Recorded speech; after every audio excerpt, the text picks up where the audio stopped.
السلام عليكم ورحمة الله وبركاته. المرة اللي فاتت قلنا كده الفرق بين الكونغ فو والكيك بوكس، فناس كده كانت بتسأل طب البنات ممكن تلعب ايه؟ انهي افضل لها يعني؟ البنت تلعب ايه؟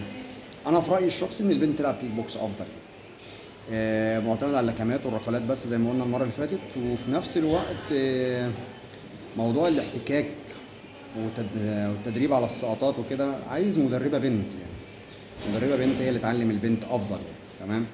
فطبعا مفيش مدربات بنات كتير يعني، او بمعنى صح هنا في السويس مفيش، ولو في مش هيبقى بالكفاءة اللي هي تقدر تعلم بنت السقطات يعني، لو هي اساسا كانت اتعلمت يعني. ف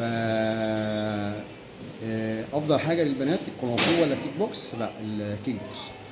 واسرع حاجة في الدفاع عن النفس الكيك بوكس. يعني اسرع حاجه للدفاع عن النفس هو الكيك بوكس. طبعا كونغ فو شامل حاجات تانية، بس احنا بنتكلم على السرعه. يعني انا ابني مهزوز شويه، بيتضرب في المدرسه، ما بيعرفش يدافع عن نفسه، الكلام ده كله، فعايز له حاجه سريعه شويه. سريعه شويه هي الكيك بوكس، لكمات ورقلات وخلاص على كده حلو قوي. تمام، وبالتوفيق لكل الناس ان شاء الله.